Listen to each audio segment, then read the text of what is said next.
정확하게는 지금 현재 반발 이상의 수준이라고 저는 앞으로 나올 거라고 보고 있고요. 반발 이상이다. 네, 그 이야기를 이제 뒤에서부터 제가 자세하게 들어드릴 건데 이게 사실은 원래는 어느 정도 합의가 있었던 부분이 있었는데 그거를 전부 무시하고 지금 현재 단독적인 결단을 내렸다라고 저는 보여집니다. 그러니까 민주당 안에서 많은 의원들과 당의 입장들이 있지 않겠습니까? 예. 그것과 전혀 다른 선택지를 지금 꺼낸 것이다.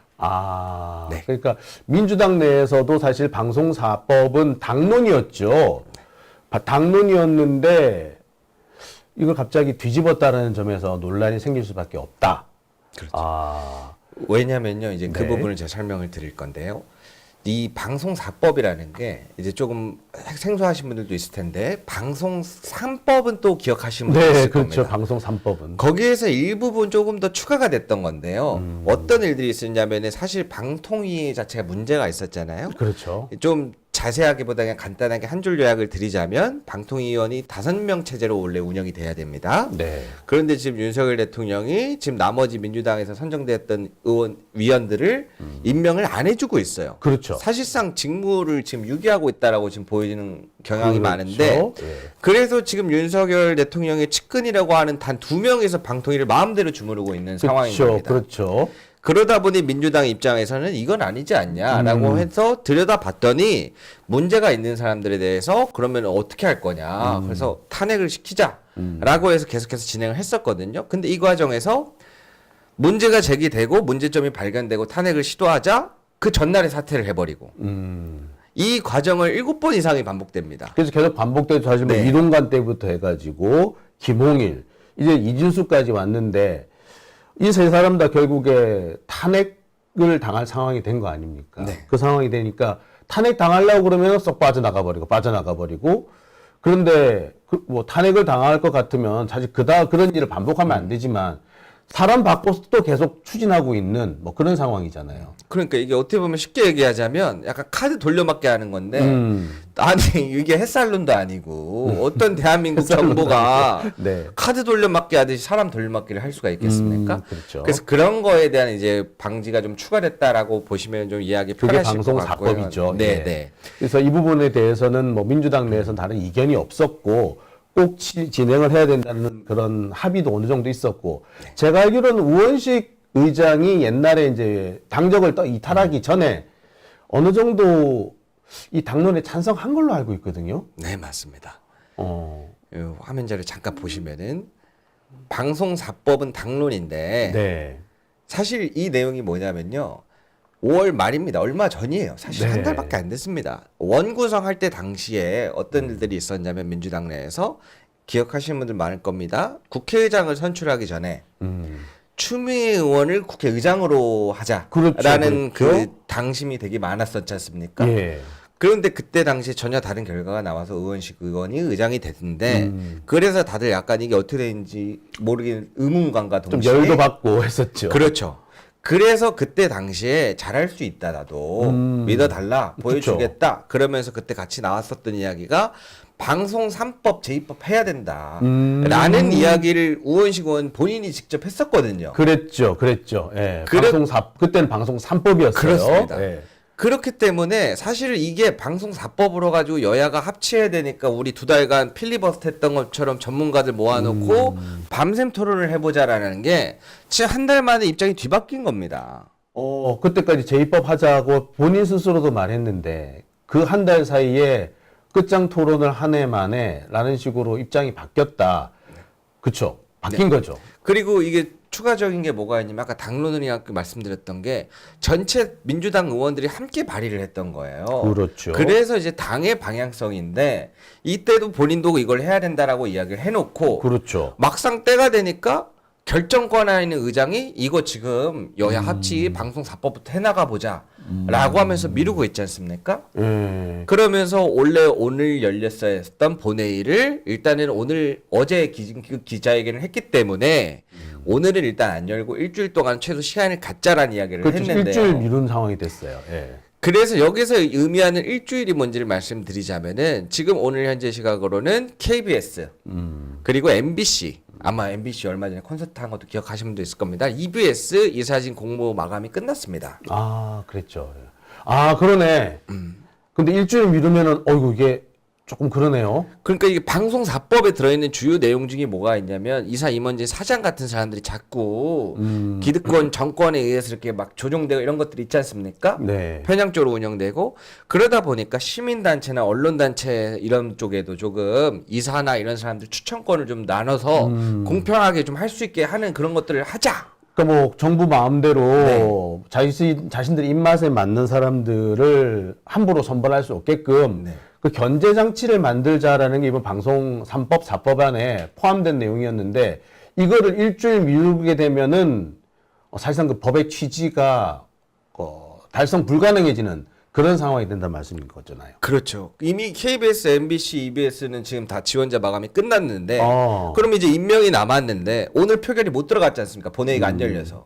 방송사법에 영향이 미칠 수가 없죠. 근데 임명이 돼놓고 나서 방송사법 통과했으니까 그 전에 거에 다시 이걸 다시 적용하든지 철회하자라고 하면은 그 진행이 더 어렵죠. 아하. 그러니까 원칙은 기본적으로 여당 쪽, 그러니까 대통령이 진행을 안 하겠다, 더 뭐 문제가 되는 상황을 안 만들겠다라고 약속하는 게 먼저여야 하는데 오히려 또 민주당 쪽에서 먼저 그 손을 들어버리는 이런 상황이 돼버린 거네요. 그리고 그 상황을 우원식 의장이 자신이 기존 입장을 바꿔가면서 네. 저질렀다. 그렇죠. 그러니까 당연히 논란이 생기겠네. 네. 당연하네요. 왜냐면 심지어 그럼 KBS나 이런 것들 이사에 지원한 사람들이 누구냐? 이것도 되게 볼 대목이 많은 건데요. 사실 엄청 대거 50명이 넘는 사람들이 지원을 했습니다만 네. 그 중에서 지금 주목되는 점들이 뭐냐면 그 중에 대부분이 이명박 정권 때 이명박에 대한 침박 해가지고 약간 미화하고 약간 우파 유튜브에 자주 출연하는 사람들. 그리고 소속 정당 자체가 이미 지금 국민의힘인데 방통위 상임위로 들어가 있는 사람들. 그러니까 사실상 이념적 성향이 굉장히 강하고 이제 말 그대로 편파적이고 편향적인 또는 외골수인 네. 편향적일 뿐만 아니라 심지어 외골수이기까지 한 극단적인 그런 인물들이 대거 포함되어 있다는 말씀이죠. 네, 그렇습니다. 근데 그 상황에서 일주일 동안 시간을 주게 되면은 그분들이 고스란히 뭐 KBS, MBC 혹은 EBS에 이사진으로 끼어들 수밖에 없는 상황. 네, 맞습니다. 그걸 막을 수 있는 법이 방송사법인데 그 법이 만들어지지 못하는 상황. 나중에는 이제 그 법에 맞춰서 바꾸려고 해도 바꾸지도 못하는 이미 진행돼 버렸으니까. 이미 뽑혀있는 것이죠. 야, 이게 참 그러네. 저희도 지금 0.7% 차이로 져서 지금 이 모양 이 꼴이 됐다 이런 말 나오는데 돌리기가 쉽지가 않지 않습니까? 그렇죠. 그런 것처럼 이게 영향이 미칠 수 있냐 없냐를 사실 나중에 가서 한번 다시 볼 수 있냐 없냐를 따지는 거거든요. 그 그렇죠. 당시에 문제가 네. 되냐 안 되냐를 이 부분에 있어서 일주일이 사실상 의미하는 바가 저는 크다. 아하, 그렇죠. 그러네. 제가 늘 말씀을 드립니다만 그 개혁은 미루면은 망한다. 그래서 미루지 말아야 한다라고 늘 강조를 해왔는데 이번에 또 일주일 미루는 것이 치명적이 될 수도 있겠군요. 그럼 민주당 내부에서 그러면 이런 문제를 두고 우원식 의장에 대한 성토가 좀 불거지기도 하겠네요. 네, 어떤 분위기인가요? 그래서 일단은 들리는 소문에 의하면 의장실에서 민주당 의원들이 대판 싸웠다. 아하, 싸웠다까지 나오는군요. 네. 그만큼 왜냐면은 이러한 부분에서 언론 중요하다. 언론 개혁 이런 것들도 사법 개혁 못지않게 중요하다. 그리고 현재 지금 방통이나 이런 것들 과방에서 진행되는 것들 보면은 문제들이 많이 나오고 있지 않습니까? 그렇죠. 그런데 지금 그거에 대한 브레이크를 누가 걸었어요? 다름이 아닌 국회의장이 본회의를 마치 검찰이 기소할 수 있는 권한과 기소하지 않는 권한이 더 센 것처럼 본회의를 안 여는 걸로 열어버리니까 표결 자체를 못 넘기는 상황이 됐고 그러다 보니 자연스럽게 방송사들은 지금 그 영향까지 미치기 어려운 단계가 됐죠. 그러니까 사실상 윤석열 정권이 자기들 마음대로 할 수 있는 길을 열어준 셈이 되겠네요. 그래서 당연히 민주당 내부에서는 그 우원식 의장에 대해서 성토하는 분위기, 심지어 찾아가서 화를 내기도 했다. 뭐 뭐 한준호 의원하고 뭐 고민정 의원 또 최민희 의장님, 위원장님 이런 분들이 아닐까 대충 좀 짐작을 해보긴 하는데 그러면 지금 우원식 의장하고 민주당 내 이 그 과방위원장 위원들하고 약간 충돌이 있다 이렇게 봐도 되는 건가요? 네. 제가 요거는 여기까지 확인을 못 해봤는데 지금 이게 좀 독단적인 결정이라고 느껴지는 게 저 과방이나 이런 상임위들을 가능하면 다 챙겨보거든요. 기재부나 이런 것들 다 보는데 지금 현재 이런 스탠스들을 봤을 때 이거는 어느 정도 예고됐던 건 아닌 것 같은 느낌입니다. 왜냐하면 지금도 열심히 각자 자기 자리에서 최선을 다해서 싸우시는 분들이 있기 때문에 네.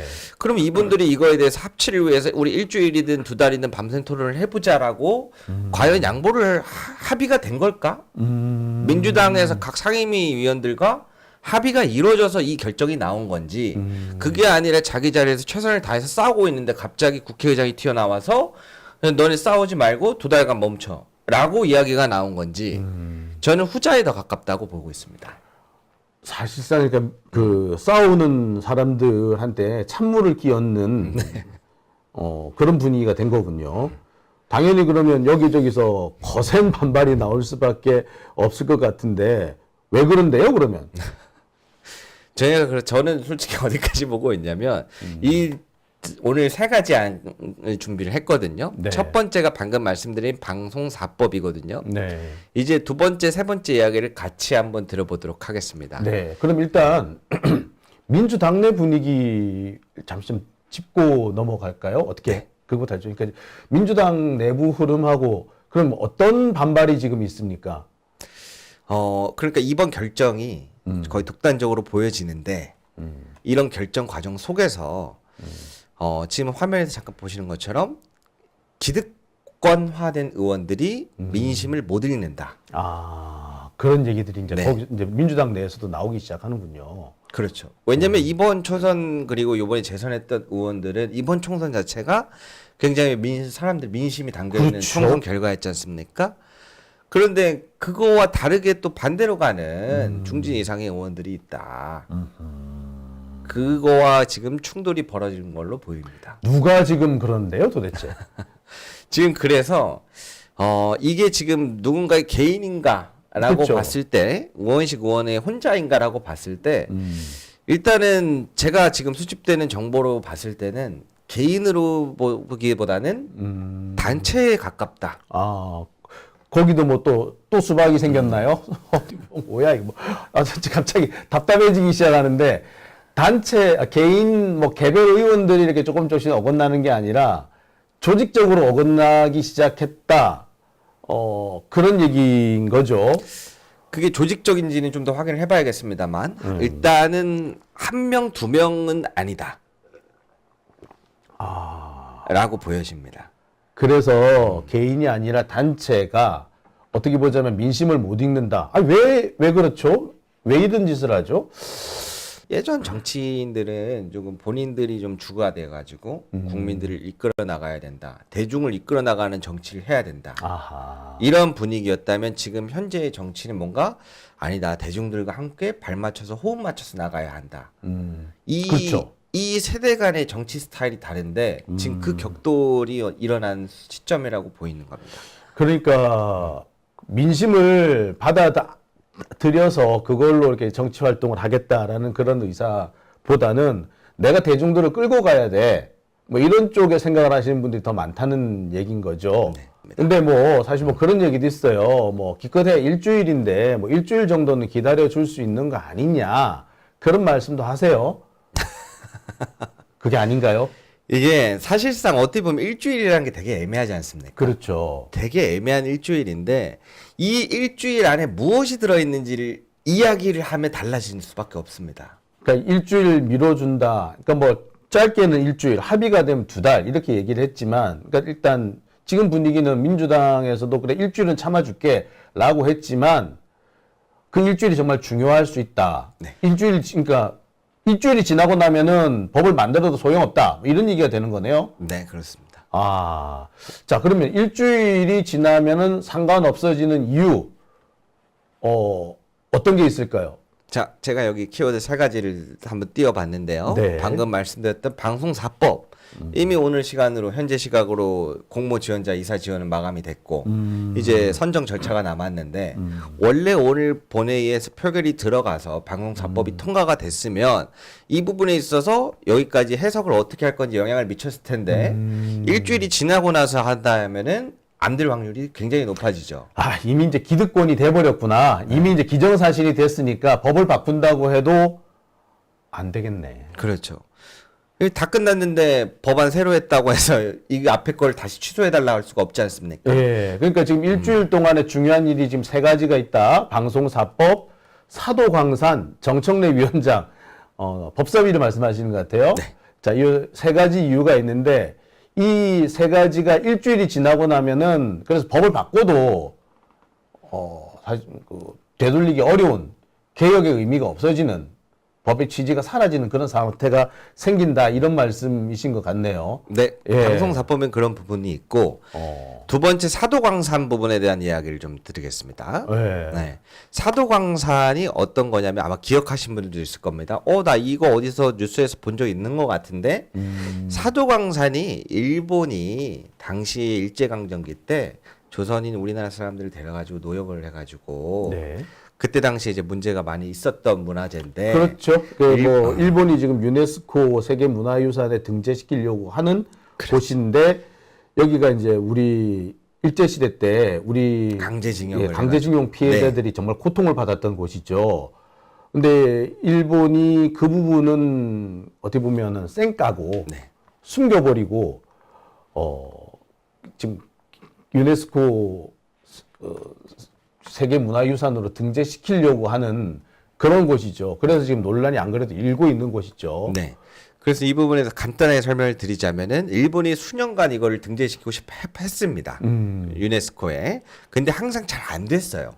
왜냐하면 여러 개의 국가가 참여하는데 세계 이 유네스코 등재도 서로 양국 간의 전쟁으로 인한 역사적인 문제가 얽히면 그게 다른 나라에서 이 부분에 대해서 개입하기가 쉽지 않은 거라서 그렇죠. 그러니까 피해를 받았다라고 하는 한국 입장. 우리는 그때 당시 일제강점기 때 끌려갔다. 근데 그 역사를 기술하지 않고서 문화유산으로 등록하는 거에 대해 반대한다 그러면 한국의 입장을 배려를 많이 해줍니다.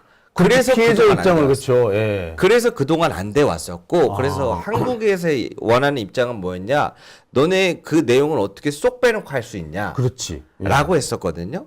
근데 이번에 그래서 일본이 180페이지, 182페이지 정도 되는 분량을 그 부분을 추가를 했습니다. 이번에 어떻게 통과시키려고. 어떻게든 간에 해보려고. 네, 어떻게든 통과시키려고 이번에 넣었습니다. 근데 제가 지금 수집된 걸로는 아직 그 부분에 대해서 자료 검증이나 이런 것들이 한국 측에서 아직 제대로 이루어지지 못하고 있다. 시간도 촉박하고 왜냐하면 또 얘들이 또 교묘하게 또 써놨을까봐. 그렇죠. 그런 문제가 있을 수가 있죠. 충분히. 네. 그래서 사실상 이 여러 가지 면에서 아직 이거에 대해서 이야기하기 어려운 부분인데 문제가 뭐냐면요. 사실 오늘 열렸어야 될 본회의 중에 하나가 방송사법과 바로 이 사도광산 문제인데요. 그래서 박수영 그 공주 부여 쪽에 계시는 그 의원이 법안 발의 대표를 하셨는데 이거에 대한 등재 철회 거부를 등재 거부를 하는 법안 발의를 당론으로 한 거거든요. 이것도. 그러니까 일종의 반대 결의안 같은 거였죠. 그렇죠. 예. 그러니까 우리는 일본이 이걸 등재하는 거에 대해 반대한다라는 걸 당론으로 다 같이 발의를 해놨었어요. 그게 왜 오늘 표결이 중요했냐면 이게 언제 열리냐면요. 세계스코 연회 등재 이번 결정이 언제 열리냐면 21일인 지금으로부터 3일 후에 열립니다. 그러니까 오늘 그럼 통과를 시켰어야 되네. 무슨 일 있어도. 그렇죠. 그래야 그 유네스코 등재에 한국은 이거에 대해서 이런 부분에서 반대한다라는 게 올라가는 겁니다. 그럼 오늘 어떻게든 간에 본회의가 열렸어야 되는군요. 근데 지금 합의 어쩌고 하면서 네. 결국에는 안 열리게 됐으니까 이게 중요한 일주일이네. 그렇죠. 일주일 사이 그래 한 2, 3일 차이로 이것도 되돌릴 수 없는 상황이 돼버릴 수도 있겠네요. 네. 그래서 지금 이게 제가 이해할 수 없는 게 우원식 의원도 민주당 일원으로서 의장이 되기 전에 의장 된 지 얼마 안 됐잖아요. 그렇죠. 다 같이 당론으로 정하고 했을 때 분명히 했을 텐데 그때는 왜 아무렇지 않다가 마치 이번 오늘 열릴 본회의가 별것 없는 것처럼 이야기를 하면서 그러니까 오늘 그래도 말을 꺼냈으니 일주일간은 시간을 갖자 라는 듯한 뉘앙스로 말씀을 하셨는데 근데 오늘 지나가는 내용들이 과연 진짜 별거 없는 내용들이었는지 별거 없는 게 아니네 그러니까. 그렇죠. 이번 주 일요일부터 이게 열리기 시작합니다. 또 하나 재미있는 점은 지금 우리나라가 23년도 11월에 이 유네스코 등재 위원국이 됐습니다. 그렇죠. 이제 우리나라가. 근데 문제되는 점들이 뭐가 있냐 이건 아직 제대로 나온 적이 없는데요. 저도 지금 그래서 계속 수집하고 있는데 지금 여기에서 나가 있는 대빵들이 누가 있냐. 박근혜 정부 당시에서도 일본과 합의 부분이 이런 점에서 안 이루어졌어요.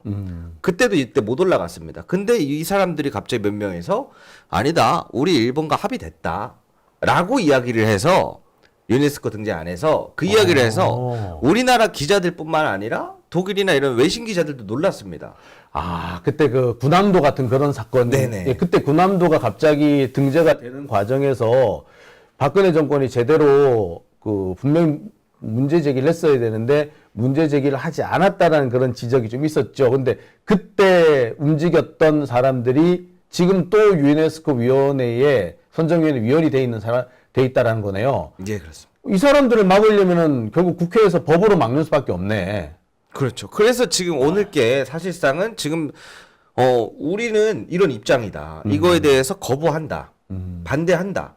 이게 오늘 표결로 나가고 뉴스에 나간 상태에서는 쉽지 않겠죠. 그렇죠. 아무리 친일적인 성향을 가지고 있든 뭐 이념적 성향이 어떻든 간에 대한민국 정부에서 지금 이런 의견을 내비쳤는데 그 다음 날에 이게 한국 뭐 불만 없어.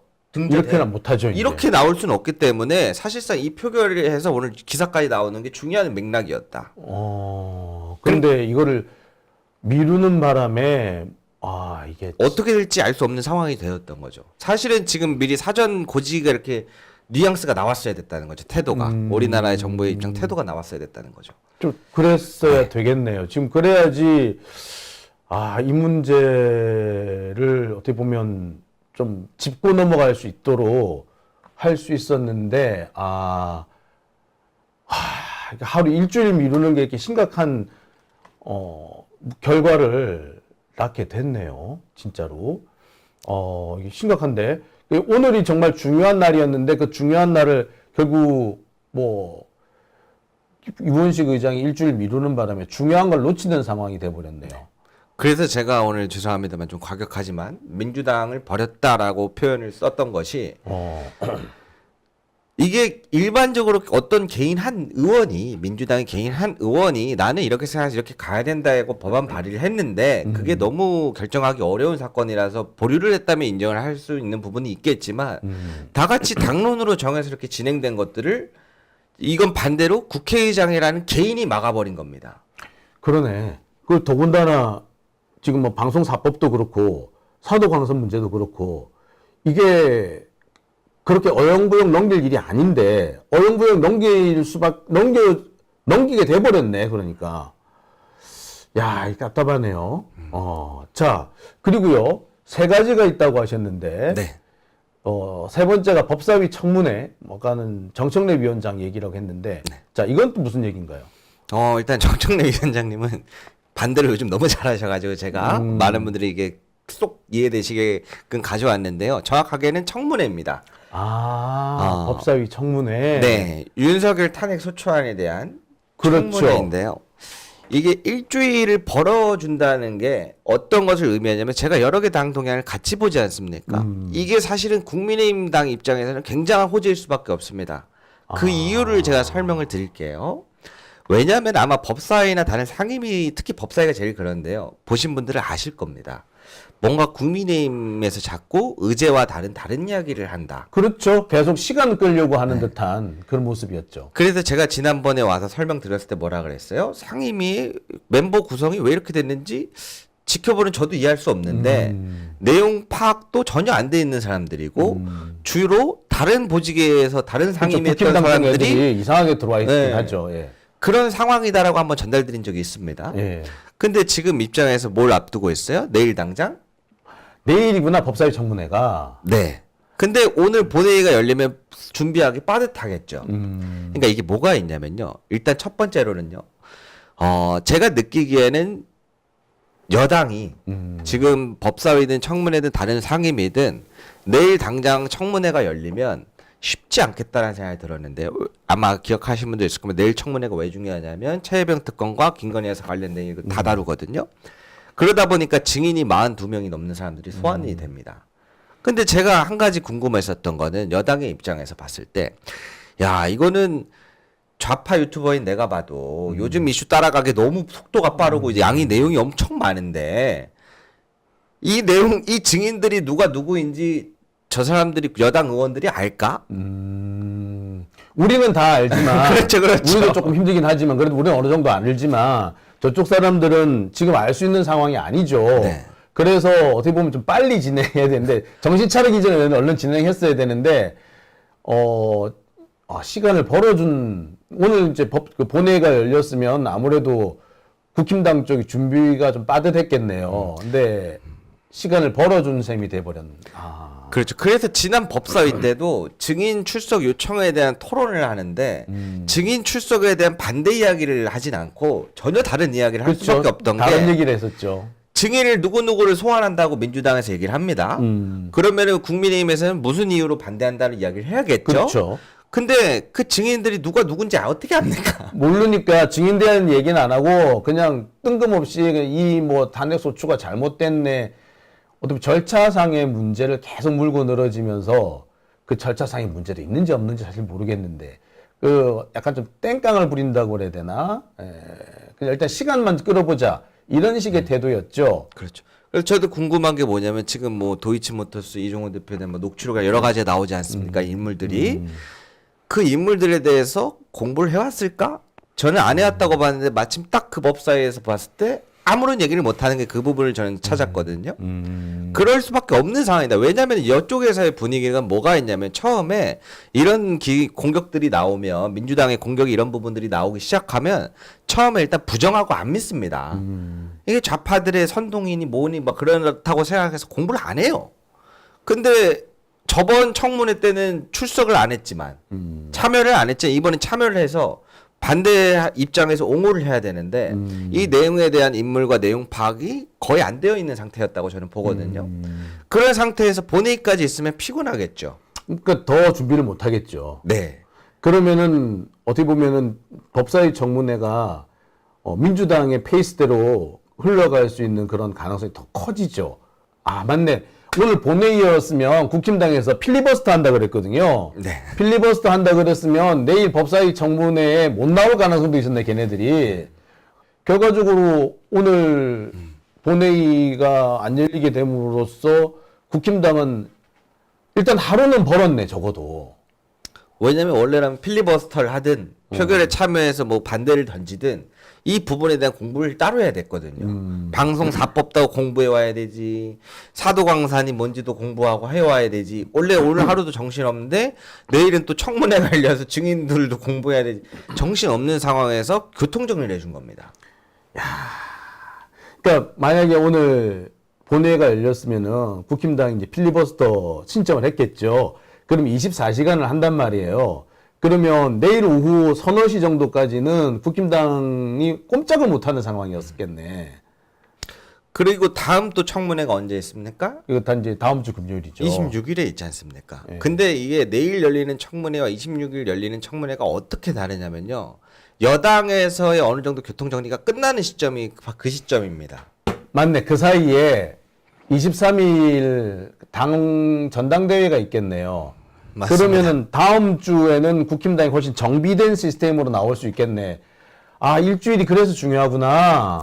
제가 그래서 지난번에 지금 법사위에 들어와 있는 멤버들이 누가 어디 라인이고 누구는 어디 라인 쪽에 가깝다. 국힘당 쪽 사람들. 이 설명을 쭉 드렸었던 게 대부분 말씀을 드렸었거든요. 근데 일단 전당대회가 끝나고 나면 어느 정도 결정을 지을 수 있죠. 야, 그래서 이 일주일이 상당히 중요한 시점이었네요. 일단 먼저 치고 나갔어야 되는 시점이고, 어떻게 보자면은 선공을 해야 되는 시점인데, 오히려 그 타이밍을 우리 그 민주당과 민주진보 세력이 주도권을 잡을 수도 있는 타이밍을 넘겨줬다라고 볼 수도 있겠네. 현실적으로. 저도 그렇게 보입니다. 그래서 제가 말씀드렸었던 게 지난번에도 민주당 6, 7월이 왜 한국이냐. 국민의힘은 상임이고 뭐고 지금 전당대회 때문에 정신이 팔려고 아무것도 준비 못하고 있다. 그러니까 딸려 들어갈 수밖에 없다라고. 근데 거기다 불참까지 해버려서 페이스는 분위기는 분위기대로 다 가져갔고 반대로 민주당 의원들은 이를 아득바득 갈아가지고 준비를 해와가지고 엄청나게 거세게 몰아친다라는 말씀을 드렸었거든요. 근데 이번에 전당대회에서 이제 이것까지를 기다려주는 시점이 돼버린다고 하니 누구 편에 설 게 아니라 이미 그 내용이 끝나면은 이거에 대한 집중을 다시 할 수 있는 시간이 생기는 셈이죠. 근데 교묘한 점이 뭐냐면요.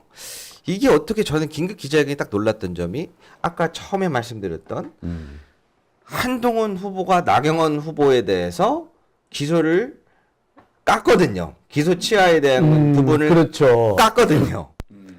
그 시점이 일어나서 지금 이 안에서는 혼선이 최대화가 됐습니다. 여당 입장에서. 그렇죠. 야 이거 어디까지 가려는 거야? 민주당 입장에서 사실 재밌게 봤을 텐데 그렇죠. 여당 입장에서 그렇지 않아요. 여기에서는 죽을 맛이에요. 뭐 하자는 거지? 어디까지 가보자는 거지? 그렇지. 예. 그러니까 혼선이 극대화돼 있는 상태에서 갑자기 민주당이 본회의 잠깐 쉬자.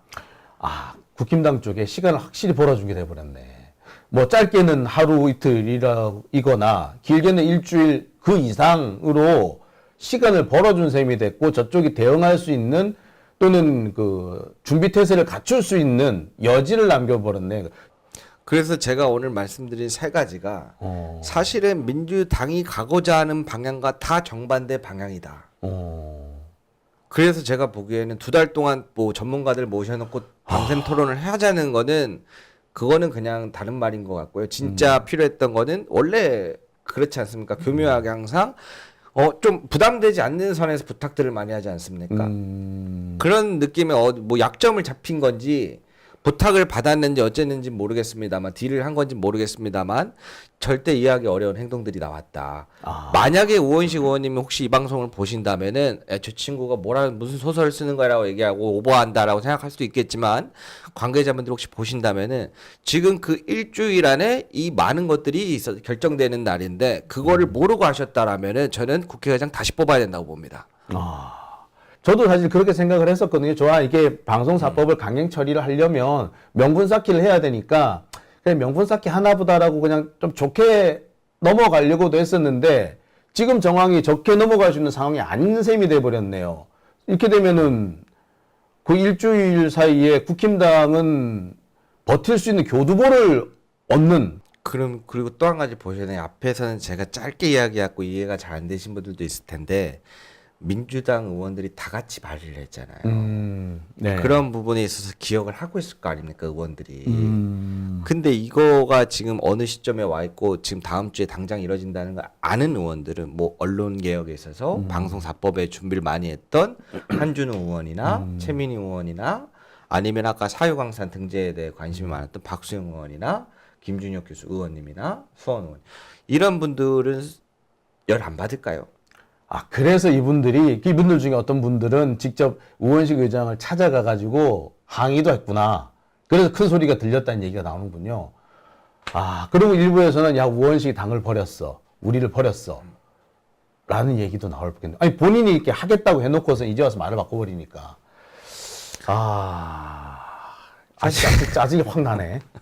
제가 솔직하게 좀 죄송스러운 마음입니다. 왜냐면 오늘 이 방송 주제를 제가 그래서 처음에 말씀드린 것처럼 사실은 얘기를 안 하고 싶은 주제였어요. 좀 저도 이게 감정 컨트롤이 안 되는데 우원식 의장님이 긴급 기자회견을 듣다 보니까 우연치 않게 그 저번에 말씀을 드린 제가 법안 지금 1900개 넘어가고 다는 못 반 1400개 이상은 봤다 그랬잖아요. 그때 봤었던 법안 발의들이 다 생각이 막 떠오르는 거예요. 그래서 우원식 의원이 옛날에 누구랑 같이 움직였는데 그것도 좀 살펴봐야 할 때가 됐구나, 이렇게 되면은. 사실 전에도 한번 요청은 있었거든요. 저희 시청자분들 중에서 도대체 누가 우원식 의원을 추천했는지 혹시 알아봐 줄 수 있냐? 라고 사실 부탁했던 분이 계셨는데 그때는 제가 이미 되셨고 그래 잘한다고 응원하고 믿어줘야지 그게 기다려 봐야지. 그게 또 민주당의 그런 의리 아니겠어라고 했었는데 모르겠습니다. 지금 혹시 여러분들이 저와 같은 감정이시라고 한다면 댓글 남겨주시면 제가 한번 살펴봐야겠네요. 지난번에 조사했던 자료들을 다시 한번 꺼내서 시작을 해보겠습니다.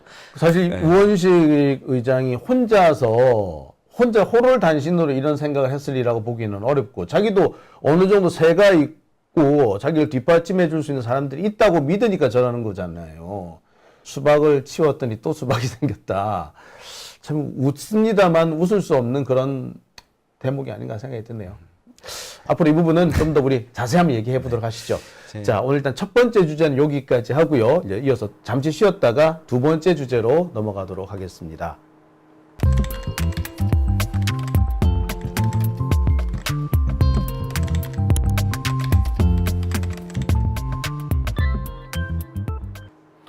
네, 오밤중의 뉴스 함께하고 계십니다.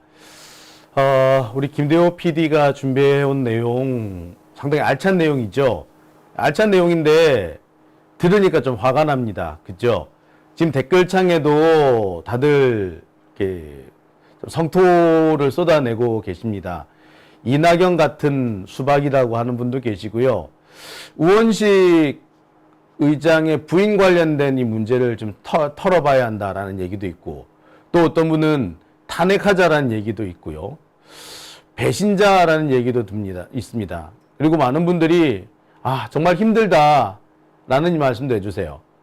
이게 참 뭔가 일이 잘 되려고 하고 있는데 꼭 이렇게 잘 되어가는 고비마다 발목을 잡는 자들이 있으니까 바로 그 점 때문에 우리 시민들이 힘들어하고 있지 않는가라는 생각이 들어요. 하얀머리님께서는 방송 듣다 보니까 분통이 치민다라고 말씀을 해주셨고요. 도롱이님께서는 수박밭은 넓고도 끝이 없다라고도 합니다. 우원식 의장이 우리 독립운동가 자손이라고 하던데 이게 거짓말인 거 아니냐라고도 하시고요. 또 그래서 우리가 추미애를 뽑자고 한 거였다라고도 합니다. 예, 김지한님께서는 화가 나서 잠이 확 달아난다고요. 김채님께서는 믿을 데가 없다라고 하시네요. 참 글쎄 저는 그래도 일단 마지막까지 좀 더 믿어보려고 합니다. 하지만 무작정 기다리자라고는 제가 말 못할 것 같아요. 그러니까 이제는 좀 짚고 넘어가고 하나하나 문제를 좀 제기를 해야 되지 않을까라는 생각을 해봅니다. 그러면서 비판을 하면서 우원식 의장 어쨌든 지금으로서는 기다리는 수밖에 없으니까 기다리는데 어느 한계를 넘어서는 순간 정말 우리 시민들이 움직여야 될 것 같다라는 생각이 드네요. 예, 박일래님 진짜 열받아서 미치겠다. 아이고. 예, C님께서는 독립운동가들이 열받을 일이라고 하셨어요. 고혜숙님께서는 정말 안 되는 건가? 왜 이런 생각이 자꾸 들죠? 라고 하셨습니다. 참 어제까지는 제가 좀 최대한 좋은 생각, 좋은 쪽으로 해석해 보려고 하는데 점점 그 좋은 쪽으로 해석하려는 것이 부질없는 짓인가라는 생각도 드네요. 자, 오밤중의 뉴스 함께하고 계시고요. 우리 김대호 PD 잠시 쉬었고요. 이제 다음 순서 준비하도록 하겠습니다. 다음 얘기 넘어갑니다.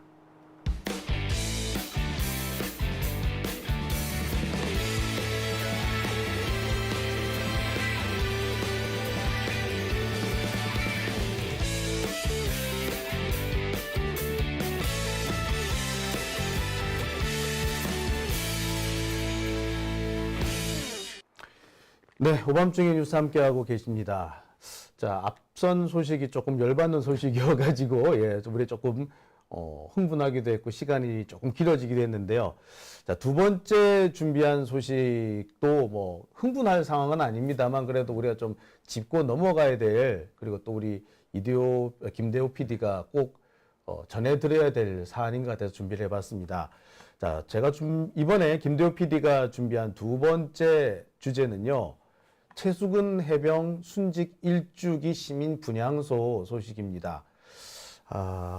지금 뭐 광화문인가요? 지금 준비가 되어 있죠. 일단 그 소식부터 좀 전해 주시죠. 예. 네, 안녕하세요. 대회입니다.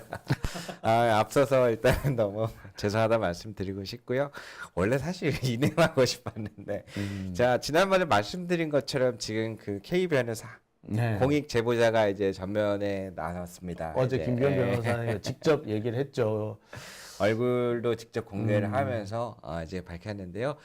최수근 해병 순직 일주기 시민분향소가 지금 서울 광화문 광장 이순신 동상 앞에서 진행되고 있고요. 수요일부터 금요일 오전 7시부터 오후 8시까지 운영되고 있습니다. 그래서 사실 이번에 또 비가 많이 오고 또 좀 홍보가 좀 많이 좀 안 됐어가지고 홍보가 많이 덜 됐구나. 그래서 이 여러 가지가 겹치다 보니까 그래서 좀 알리고 싶어서 잠깐 준비해봤습니다. 그래서 이렇게 시민 분향소를 기억해 주세요라고 이렇게 우리 시민들께 당부드리는 이런 준비를 썸네일을 준비를 하셨네요. 최수근 해병 순직 일주기 시민 분향소